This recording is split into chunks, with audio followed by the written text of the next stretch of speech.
ನಾನು ಹೇಳದ್ನಲ್ಲ, ತಿಂಗಳಿಗೆ 2,500 ಕೋಟಿ ಹಣ ಹೊಂದಿಸೋದು ದೊಡ್ಡ ಯೋಜನೆ. ನಾನು ನೇರವಾಗಿನೇ ಹೇಳಲಿಕ್ಕೆ ಬಯಸ್ತೇನೆ, ಇದರಲ್ಲಿ ಏನು ಮುಚ್ಚುಮರೆ ಇಲ್ಲ. ಸ್ವಲ್ಪ ಹೆಚ್ಚು ಕಡಿಮೆ ಆಗುತ್ತೆ, ಒಂದು 15 ದಿನ ಹೆಚ್ಚು ಕಡಿಮೆ ಆಗುತ್ತೆ, 20 ದಿನ ಹೆಚ್ಚು ಕಡಿಮೆ ಆಗುತ್ತೆ, ಒಂದು ತಿಂಗಳೇ ಹೆಚ್ಚಾಗುತ್ತೆ.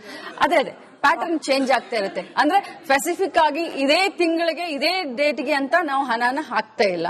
ಬಟ್ ಫೈನಾನ್ಸ್ ಡಿಪಾರ್ಟ್ಮೆಂಟ್ ಬೆನ್ನು ಹತ್ತಿ, ನಿಮಗೆ ಗೊತ್ತಿಲ್ಲ, ನೀವು ಸರ್ಕಾರದಲ್ಲಿ MLA ಆಗಿನೋ ಇನ್ನೊಂದಾಗಿನೋ ನೀವು ಕೆಲಸ ಮಾಡಿಲ್ಲ, ಬಟ್ ನೀವೆಲ್ಲ ನಮ್ಮನ್ನ ಇಲ್ಲಿ ಕೂರ್ಸಿದೀರಾ, ನಿಮ್ಮಿಂದ ನಾವ್ ಇಲ್ಲಿ ಕೂತಿದೀವಿ. ಆದ್ರೆ ಆ ಸಿಸ್ಟಮ್ ಹೇಗೆ ಕೆಲಸ ಮಾಡುತ್ತಂತೆ ನಮಗ್ ಗೊತ್ತಿರುತ್ತೆ. ನಾವು ಫೈಲ್ ಕಳಿಸಿದ ತಕ್ಷಣ ಫೈನಾನ್ಸ್ ಡಿಪಾರ್ಟ್ಮೆಂಟ್ ದವರು ಆಯ್ತು ತಕೊಳ್ಳಿ ಅಂತ ದುಡ್ಡನ್ನ ನಮಗೆ ಕೊಡೋದಿಲ್ಲ.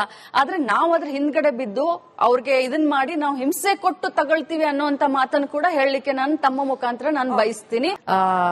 ಕಾಂಗ್ರೆಸ್ ಪಕ್ಷದ ಸರ್ಕಾರ ಯಾವಾಗ ಬಂದಿದೆ, ಮಹಿಳೆಯರಿಗೋಸ್ಕರ ಬಹಳಷ್ಟು ಅನುಕೂಲ ಆಗುವಂತ ಯೋಜನೆಗಳನ್ನು ನಾವು ಮಾಡಿದ್ದೇವೆ. ಈ ದೇಶದಲ್ಲಿ ಅಂಗನವಾಡಿ ಕಾರ್ಯಕರ್ತರನ್ನ ನೇಮಿಸಿದ್ದೆ ಕಾಂಗ್ರೆಸ್ ಸರ್ಕಾರ, ಆಶಾ ಕಾರ್ಯಕರ್ತರನ್ನ ನೇಮಿಸಿದ್ದೆ ಕಾಂಗ್ರೆಸ್ ಸರ್ಕಾರ, ಪಶು ಸಖಿಯರನ್ನ ನೇಮಿಸಿದ್ದೆ ಕಾಂಗ್ರೆಸ್ ಸರ್ಕಾರ, ಕೃಷಿ ಸಖಿಯರನ್ನ ನೇಮಿಸಿದ್ದೆ ಕಾಂಗ್ರೆಸ್ ಸರ್ಕಾರ.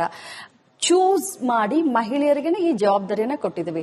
ತಮ್ಮ ಗಮನಕ್ಕೆ ಹೇಳಲಿಕ್ಕೆ ಬಯಸ್ತೇನೆ, ಅಂಗನವಾಡಿ ಕಾರ್ಯಕರ್ತರಿಗೆ ಕೇಂದ್ರ ಸರ್ಕಾರ ಬರೀ 2,500 ರೂಪಾಯಿಯನ್ನ ಕೊಡುತ್ತೆ, 9,500 ರೂಪಾಯಿಯನ್ನ ರಾಜ್ಯ ಸರ್ಕಾರ ಕೊಡುತ್ತೆ, ಅದು ಕಾಂಗ್ರೆಸ್ ಸರ್ಕಾರ.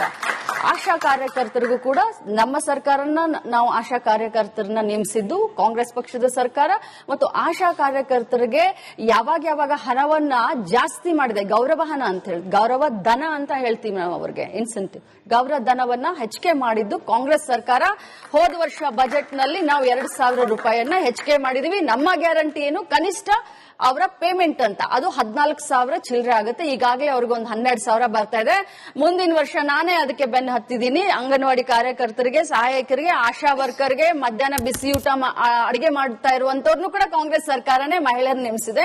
ಇವ್ರಿಗೆಲ್ಲರಿಗೂ ಕೂಡ ಮುಂದಿನ ಬಜೆಟ್ ನಲ್ಲಿ 2,500 ಏರಿಸಿದ್ರೆ ಅವರ ಕನಿಷ್ಠ ವೇತನ ಅವರಿಗೆ ಅನುಕೂಲ ಆಗ್ತಿದೆ. ಅದಕ್ಕೆ ನಾನ್ ಇನಿಷಿಯೇಟಿವ್ ತಗೊಳ್ತೀನಿ. ಬಟ್ ತಮ್ಮ ಗಮನಕ್ಕೆ ತರಲಿಕ್ಕೆ ಬಯಸ್ತೇನೆ, 2.5 ಲಕ್ಷ ಕೋಟಿ ರೂಪಾಯಿ ಏನು 2.5 ಲಕ್ಷ ಕೋಟಿ ಅವೈಜ್ಞಾನಿಕವಾಗಿ ಟೆಂಡರ್ ಅನ್ನ ಮಾಡಿ ವರ್ಕ್ ಆರ್ಡರ್ ನ ಕೊಟ್ಟು ಬಜೆಟ್ ನಲ್ಲಿ ಘೋಷಣೆ ಮಾಡದೇ ಇರುವಂತ ಕೆಲಸಗಳಿಗೆ 2.5 ಲಕ್ಷ ಕೋಟಿ ಟೆಂಡರ್ ಮಾಡಿ ವರ್ಕ್ ಆರ್ಡರ್ ಕೊಟ್ಟಿರೋದಕ್ಕೆ ಇವತ್ತು ರಾಜ್ಯದ ಆರ್ಥಿಕ ಪರಿಸ್ಥಿತಿ ಹೀಗಿದೆ.